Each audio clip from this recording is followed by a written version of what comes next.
इयत्ता चौथी विषय गणित चाचणी क्रमांक 3 सेतू अभ्यासक्रमाचा हा शेवटचा 45वा दिवस.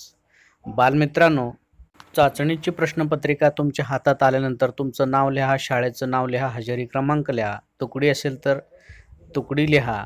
अशा प्रकारे लिहून झाल्यानंतर चाचणी सोडवायला सुरुवात करायचं आहे. बालमित्रांनो, या ठिकाणी चाचणी क्रमांक 3 विषय गणित या परीक्षेचा आपण आढावा घेणार आहोत. पहिला प्रश्न आहे, खालीलपैकी कोणती आकृती चौरसाची आहे? त्या खालील चौकटीत इमोजी चिन्ह काढायचं आहे. पहा, या ठिकाणी तुम्ही चारही आकृत्याचं नीट निरीक्षण करा. ज्या ठिकाणी तुम्हाला चौरसाची आकृती दिसते त्या चौरसाच्या आकृतीच्या चौकटीत इमोजी चिन्ह काढा. प्रश्न दुसरा आहे, 60 दशक आणि 33 एकक मिळून कोणती संख्या तयार होते ती लिहा. अंकात किंवा अक्षरात लिहू शकता. बालमित्रांनो, 6 दशक म्हणजे किती? 60. या ठिकाणी तुम्हाला विचारलं आहे 60 दशक आणि 33 एकक. आता 60 दशक म्हणजे दशकाची किंमत 10 असते, म्हणजे 60 दशक म्हणजे किती होणार हे तुम्ही सोडवायचं आहे आणि त्यामध्ये 33 मिळवून येणारी एकूण संख्या अंकात किंवा अक्षरात लिहायचं आहे. तिसरा प्रश्न आहे, खालील उदाहरणे सोडवा. गुण 2. या ठिकाणी 2 गणित दिलेले आहे. पहा, एक बेरीज आहे, दुसरं वजाबाकी आहे. बेरीज आहे 586 199. हातच्याची बेरीज आहे, व्यवस्थित सोडवू शकता. दुसरं गणित आहे 513 वजा 108. याची पण वजाबाकी तुम्ही करायची आहे. हातच्याची वजाबाकी आहे. मागच्या व्हिडिओमध्ये आपण याबद्दल अभ्यास केलेला आहोत. प्रश्न चौथा आहे, किलोग्रॅम आणि लिटर या दोन्ही एककांनी मापन करतात अशा तू पाहिलेल्या किमान 2 वस्तूंची नावे लिही. आता किलोग्रॅम आणि लिटर हे 2 एकक आहेत. तुम्ही किराणा दुकानातील कधी माल आणलेला पाहिला असेल की गूळ असेल, साखर असेल, हे किलोग्रॅममध्ये मोजतात. आता लिटर संदर्भात आपण मागच्या व्हिडिओमध्ये चर्चा केलेली होती. लिटर या एककात कोणत्या वस्तू मोजतात की जे द्रव्य पदार्थ आहेत, दूध आहे किंवा इतर अनेक पदार्थ आहेत, तेल आहे, अशा कोणत्याही वस्तूंची नावं तुम्ही या ठिकाणी लिहू शकता. प्रश्न 5वा आहे, घड्याळात 11:30 या वेळेची काट्यांची स्थिती दाखव. बालमित्रांनो, या ठिकाणी घड्याळाचं चित्र दिलेलं आहे. 1 पासून 12 पर्यंत अंक आहे. तुम्हाला 11:30 दाखवायचं आहे. 11 वाजून म्हटल्यावर 11 हा तास आहे, म्हणजे तास काटा 11वर येईल. त्यानंतर 30 मिनिटे विचारलेलं आहे.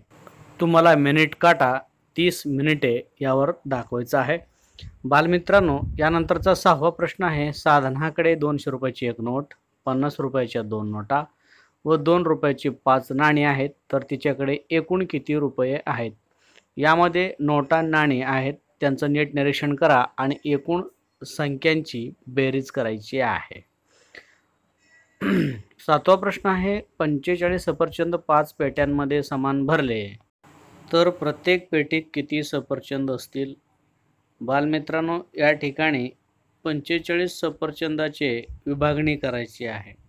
ज्या ठिकाणी विभागणी करण्यात येते त्या ठिकाणी आपण काय करतो? भागाकार करतो. म्हणून तुम्ही भागाकार करून हे उदाहरण सोडवू शकता.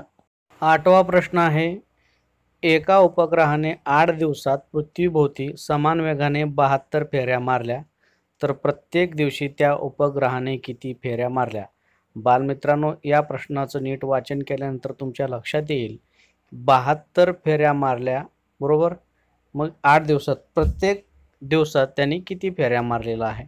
या ठिकाणी सुद्धा विभागणीची क्रिया झालेली आहे, म्हणून या ठिकाणी सुद्धा भागाकाराची क्रिया येईल. तुम्ही हे प्रश्न व्यवस्थित सोडवा. 9वा प्रश्न आहे, खेळासाठी 10 मुलांचा एक संघ बनवला तर 80 मुलांचे किती संघ तयार होतील? बालमित्रांनो, हा प्रश्न तुम्ही तोंडी पण सोडवू शकता. या ठिकाणी पहा, 10 मुलांचा एक संघ आहे आणि त्यानंतर 80 मुलांचा किती संघ तयार होईल? अतिशय सोपा प्रश्न आहे, तुम्ही हे तोंडी पण सोडवू शकता. त्या ठिकाणी उत्तर लिहा. प्रश्न 10वा आहे, सोनीकडे 35 बिया आहेत, तिने एका रांगेत 7 बिया लावल्या तर तिच्याकडील सर्व बिया किती रांगेत लावून पूर्ण होतील? या ठिकाणी सुद्धा बालमित्रांनो विभागणीची क्रिया आहे, कारण एकूण संख्या दिलेली आहे, त्या संख्येची विभागणी करायची आहे 7-7च्या गटात, म्हणून भागाकाराची क्रिया आहे. प्रश्न 11वा आहे, पुढील आकृतीबंध पूर्ण करा. बालमित्रांनो, आकृत्याकडे नीट पहा. 2 4 2 4 अशा पद्धतीनं या ठिकाणी ते टिंब देण्यात आलेले आहे. तुम्ही ते पूर्ण करायचं आहे. प्रश्न 12वा आहे, पुढील संख्यांचे निरीक्षण कर व त्यातील आकृतिबंध लक्षात घेऊन योग्य संख्या पुढे लिही. बालमित्रांनो, तुम्ही या चौकटीत जे अंक दिलेले आहेत ते नीट पहा. 3, 6, 9, 12 हा 3चा पाढा दिसतोय, बरोबर. मग 3 2 6, 3 3 9 अशा प्रकारे पुढे येणारी संख्या तुम्ही लिहायची आहे. प्रश्न 13वा आहे. खाली दिलेल्या आकृत्या सममित आहे का ते ठरव. सममित आकृतीच्या खाली इमोजी चिन्ह काढायचं आहे. या ठिकाणी एकूण 5 आकृत्या दिलेल्या आहेत. म्हणजे तुम्हाला माहीत आहे ते कॅपिटल लेटर्स आहेत इंग्रजीतले. सममित आकृती म्हणजे काय हे तुम्ही शिकला आहात. कारण सममित आकृती म्हणजे ज्या आकृतीचे 2 समान भाग करता येतात त्याला आपण सममित आकृती म्हणतो. या 5ही आकृत्यांपैकी कोणती आकृती सममित आहे त्या चौकटीमध्ये तुम्ही इमोजी काढा. प्रश्न 14वा आहे. खालीलपैकी कोणत्या आकृत्या बंदिस्त आहेत त्या खालील चौकटीत इमोजी चिन्ह काढायचं आहे. बंदिस्त म्हणजे पूर्ण बंद झालेली आकृती. बालमित्रांनो, या ठिकाणी 4 आकृत्या दिलेल्या आहेत. त्यापैकी कोणती आकृती बंदिस्त आहे ते पहा आणि त्या चौकटीत इमोजी काढा. प्रश्न 15वा आहे. एका गोलाकार भाकरीचे 4 समान भाग केलेले आहेत. पुढील भागांपैकी पाव भाग असलेल्या चित्राच्या खालील पर्यायाला गोल रिंगण करायचं आहे.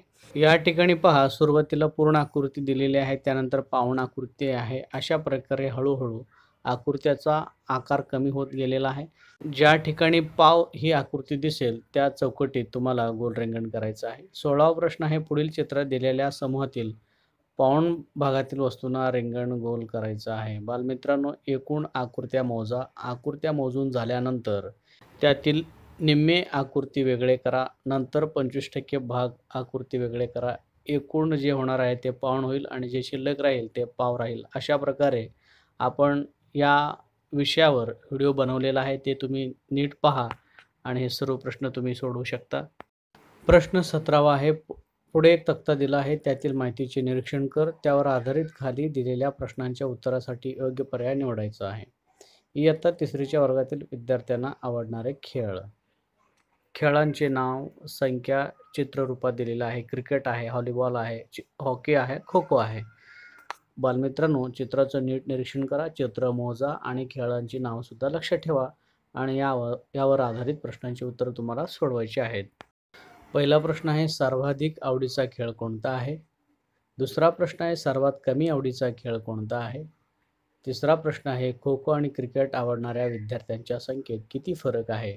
बालमित्रांनो, या 3ही प्रश्नांचं उत्तर तुम्हाला लिहायचं आहे. त्यासाठी आकृतीचं नीट निरीक्षण करा आणि हे प्रश्न सोडवा.